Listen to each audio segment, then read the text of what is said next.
और छत्तीसगढ़ के मुख्यमंत्री विष्णुदेव साय ने एक बार फिर अपनी सादगी और एमरजेंसी जुड़ाव का उदाहरण पेश किया है। रायगढ़ जिले के दौरे से लौटते वक्त वे सिमगा के आनंद ढाबे पर अचानक रुके और आम लोगों के साथ बैठकर स्थानीय व्यंजनों का स्वाद चखा।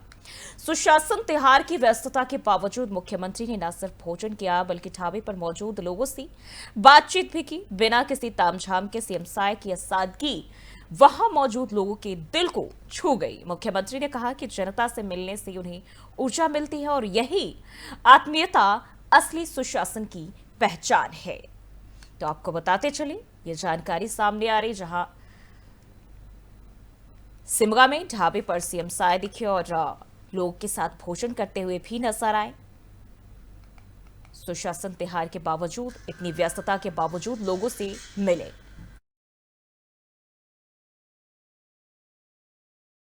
और रायपुर के ग्राम कनकबीरा में मुख्यमंत्री विष्णुदेव साय ने सुशासन त्योहार के तहत चौपाल लगाकर ग्रामीणों से आत्मीय संवाद किया। गुलमोहर के पेड़ के नीचे बैठकर मुख्यमंत्री ने योजनाओं की जमीनी हकीकत जाना और ग्रामीणों की समस्याएं भी सुनी। इस दौरान मुख्यमंत्री ने कन्या छात्रावास, मंगल भवन, पंचायत भवन और पुलिया निर्माण जैसी कई घोषणाएं भी की। मुख्यमंत्री ने यह भी कहा कि सुशासन त्योहार केवल औपचारिकता नहीं बल्कि सरकार का रिपोर्ट कार्ड है और उन्होंने ये भी दोहराया कि राज्य सरकार की प्राथमिकता जन कल्याण और तकनीक के माध्यम से भ्रष्टाचार खत्म करने की दिशा में भी लगातार प्रयास किया जा रहा है। चौपाल के दौरान मुख्यमंत्री ने वृद्ध ग्रामीण भागीरथी साहू को अपना साफा भेंट कर सम्मानित किया और पूर्व विधायक शमशेर सिंह को पास बुलाकर आत्मीयता दिखाई और इस मौके पर कई वरिष्ठ अधिकारी भी उनके साथ मौजूद रहे।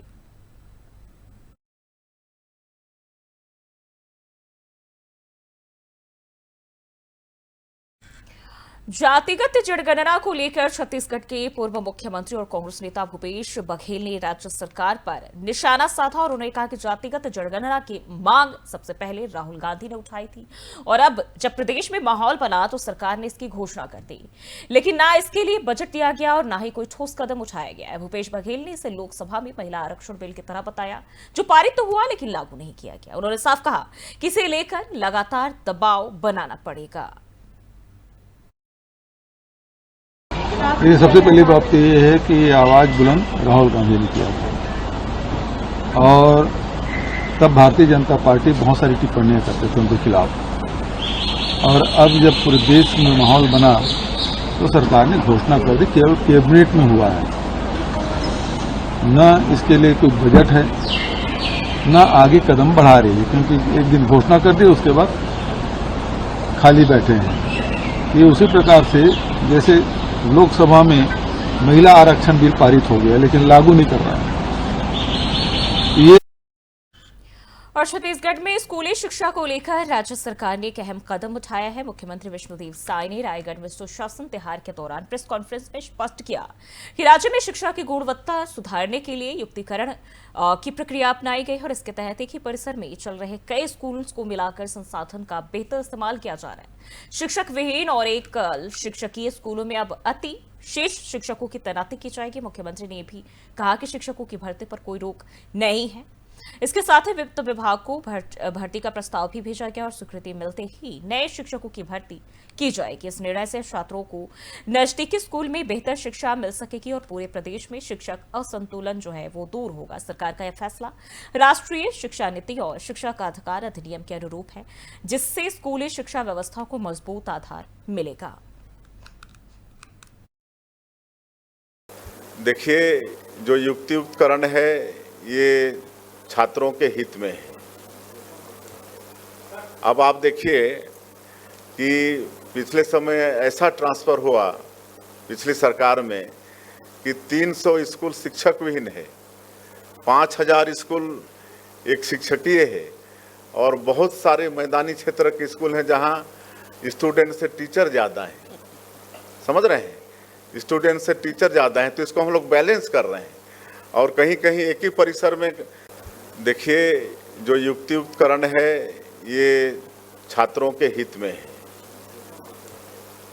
अब आप देखिए और वहीं धमतरी जिले के गंगरेल बांध में चाकू दिखाकर एक व्यक्ति के साथ लूटपाट करने का मामला सामने आया। रुद्री थाना पुलिस ने मामले की शिकायत के बाद 2 नाबालिग सहित 6 आरोपी को गिरफ्तार किया है। बताया जा रहा है कि कांकेर जिला के बागोटार निवासी मनोज नेताम गंगरेल बांध स्थित मां अंगार मोती मंदिर दर्शन के लिए पैदल जा रहा था और तभी ग्राम मरादेव में स्कूटी सवार 3 युवकों से लिफ्ट मांगा और इसके बाद मनोज उनके साथ सवार होकर जा रहा था।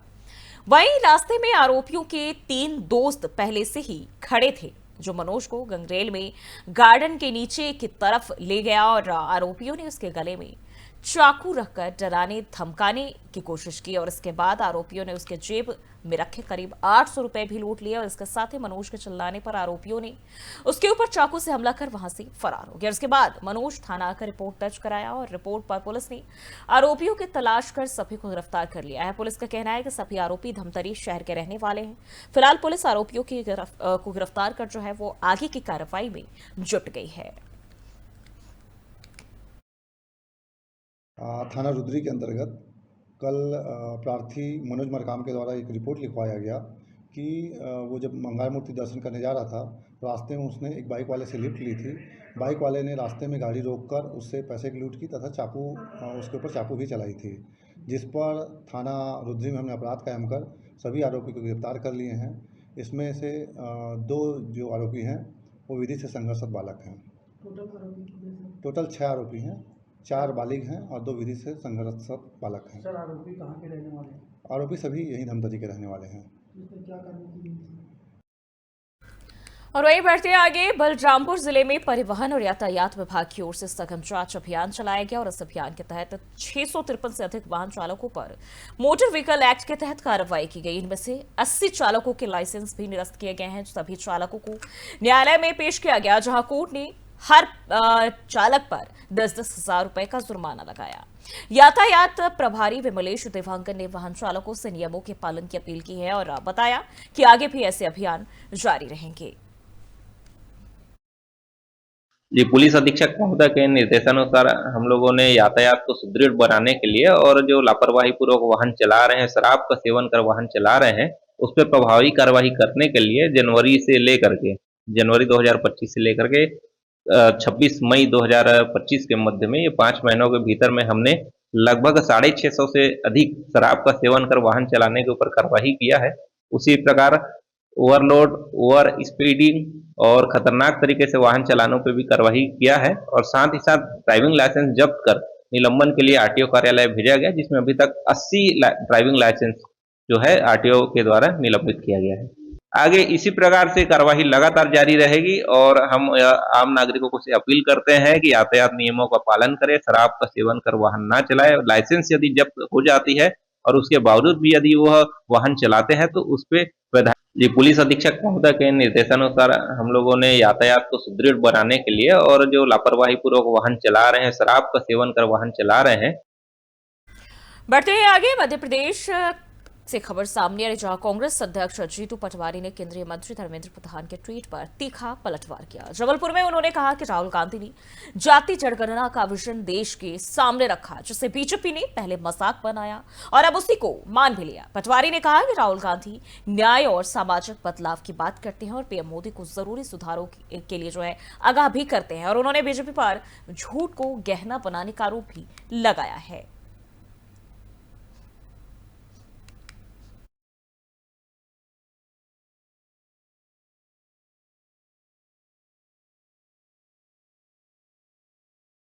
और कहते हैं कि विकास के तेज दौर में अगर प्रकृति नाराज हो जाए तो मनुष्य के अस्तित्व पर संकट आ जाता है।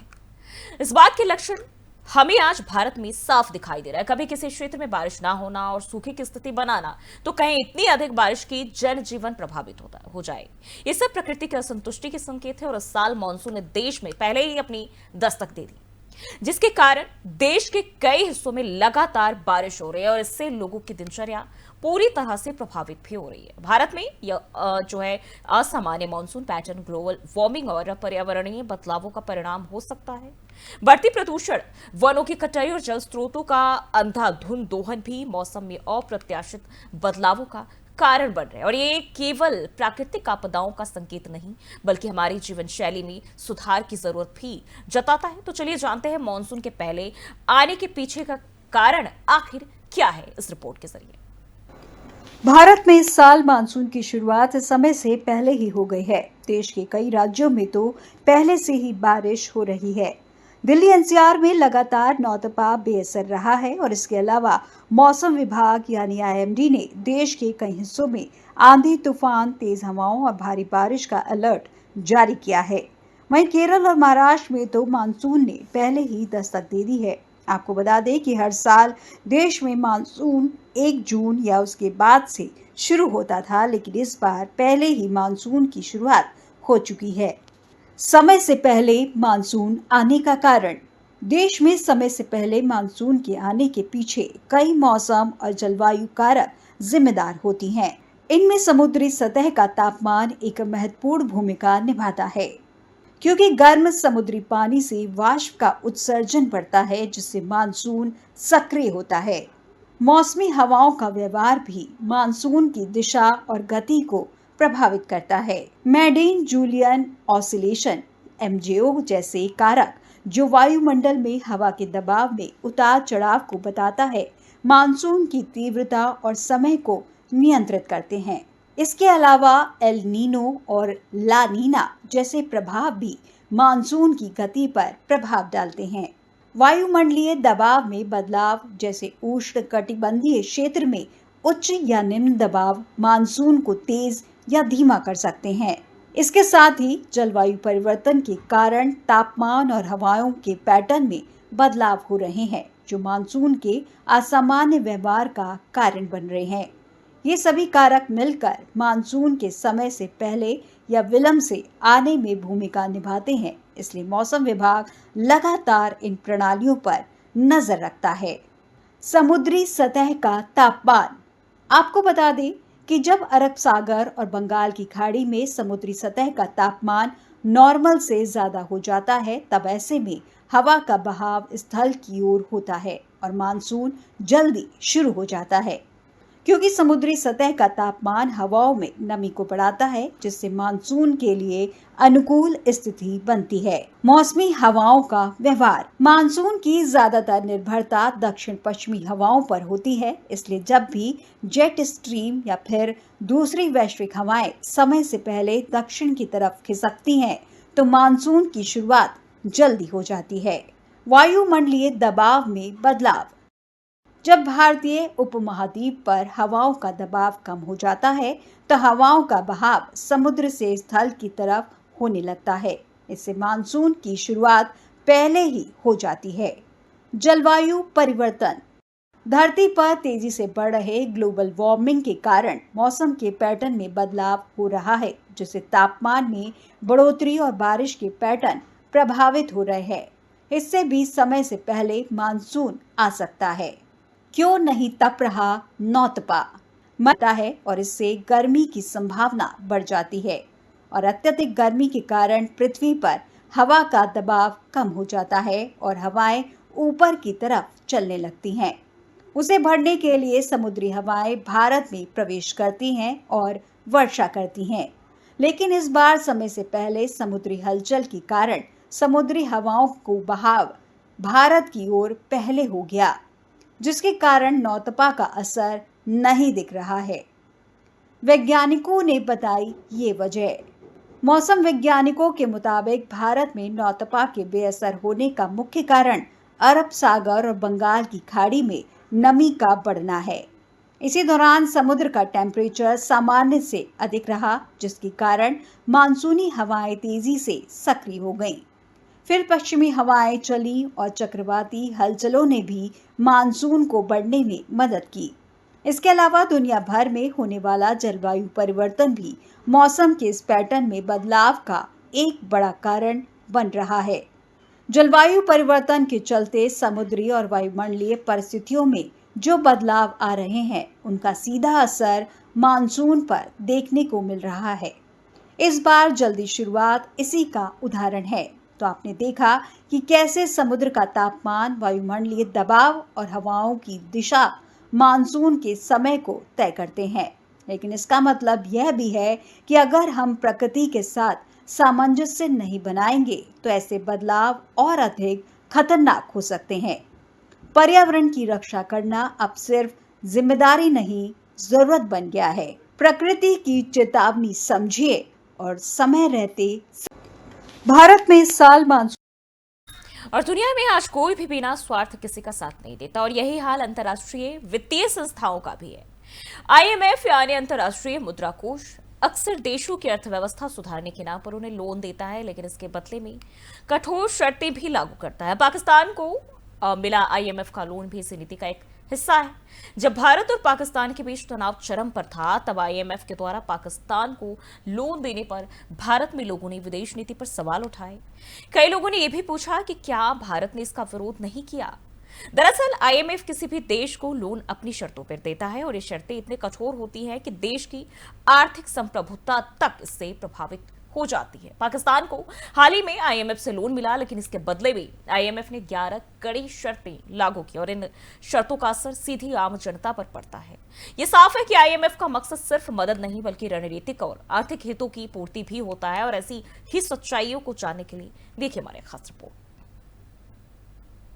दरअसल भारत और पाकिस्तान के बीच पहलगाम आतंकी हमले के बाद बड़े तनाव के बाद अब सीज फायर हो गया है। जब भारत पाकिस्तान दोनों की ओर से सीमा पर हमले हो रहे थे, तो अंतर्राष्ट्रीय मुद्रा कोष यानी IMF ने आतंक के पनाहगार देशों को आर्थिक मदद देने के लिए $1 अरब के लोन को मंजूरी देकर दुनिया भर में किरकिरी कराई थी। लेकिन अब उसे भी पाकिस्तान का असली खेल शायद समझ आ गया है और वैश्विक निकाय ने बेल आउट की अगली किस्त जारी करने से पहले 11 नई शर्तें लगा दी हैं। यही नहीं, पाकिस्तान के लिए बड़ी चेतावनी भी जारी की है, क्योंकि भारत पाकिस्तान तनाव के बीच पाकिस्तान को भारी भरकम कर्ज देने के बाद IMF को अब शायद अपना पैसा डूबने का खतरा महसूस होने लगा है, क्योंकि IMF ने अपने बेल आउट पैकेज की अगली किस्त जारी करने के लिए पाकिस्तान पर 11 नई शर्तें लगाई हैं और इसके बाद पाकिस्तान पर कुल शर्तें बढ़कर 50 हो गई हैं। IMF की ओर से पाकिस्तान को साफ कह दिया गया है कि अगर ये शर्तें पूरी नहीं होती हैं तो फिर उसे अगली किस्त जारी नहीं की जाएगी। आपको यह भी बता दें कि बीते दिनों जब भारत और पाकिस्तान की सेनाएं सीमा पर आमने सामने थी और दोनों ओर से ड्रोन व मिसाइल अटैक किए जा रहे थे, तो ऐसे समय में अंतर्राष्ट्रीय मुद्रा कोष ने पाकिस्तान को मौजूदा एक्सीडेंट फंड फैसिलिटी के तहत $1 अरब की किस्त जारी करने की मंजूरी दे दी थी। इसके साथ ही IMF ने मौजूदा $7 अरब के बेल आउट पैकेज के तहत पाकिस्तान के लिए क्लाइमेट रिसाइलेंस लोन के लिए भी अतिरिक्त $1.4 अरब की राशि भी मंजूर की है। इसे जोड़कर पाकिस्तान को IMF से मिली कुल मदद $2.4 अरब हो जाती है। इस मंजूरी के बाद IMF के खिलाफ ग्लोबल गुस्सा फूट पड़ा था और दुनिया भर में उसकी किरकिरी हो गई थी। इसके बाद IMF की ओर से पाकिस्तान पर शर्तों को लागू किया गया है और अगर पाकिस्तान के लिए लाई गई नई शर्तों पर गौर करें तो इनमें रिकॉर्ड 17.6 ट्रिलियन पाकिस्तानी रुपए के संघीय बजट को संसद की मंजूरी शामिल है।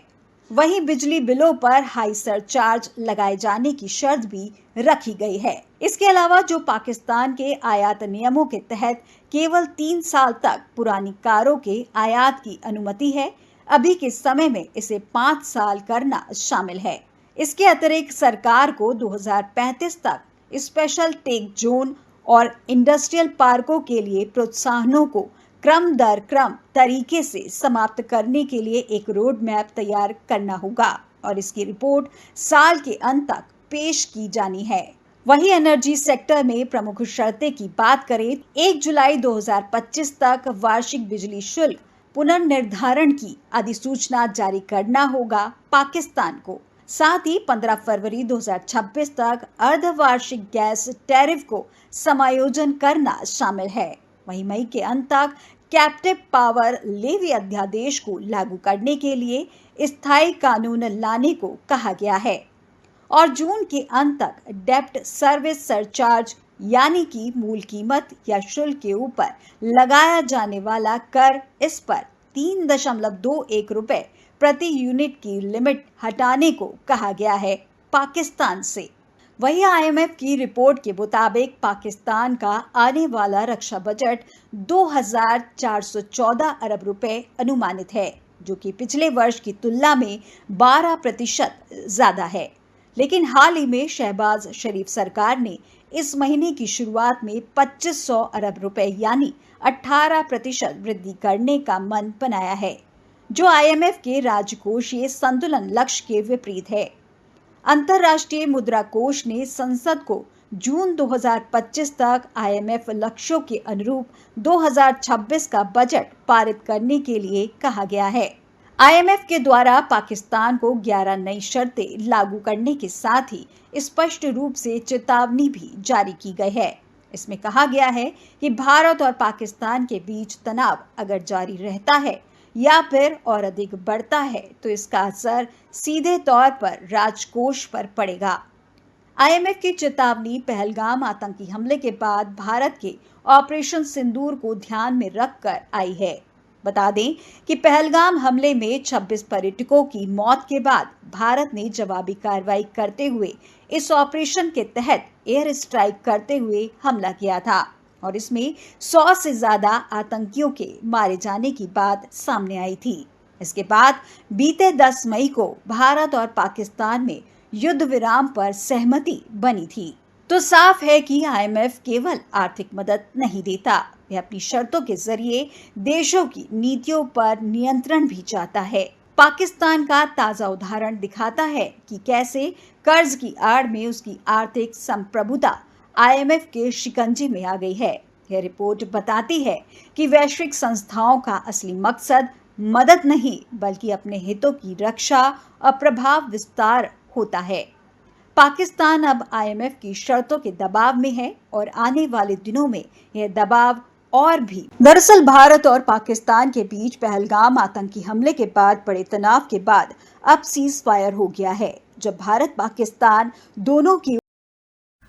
फिलहाल के लिए बुलेटिन बस इतना ही। देश और दुनिया की तमाम खबरों के लिए देखते रहिए 4TV न्यूज़।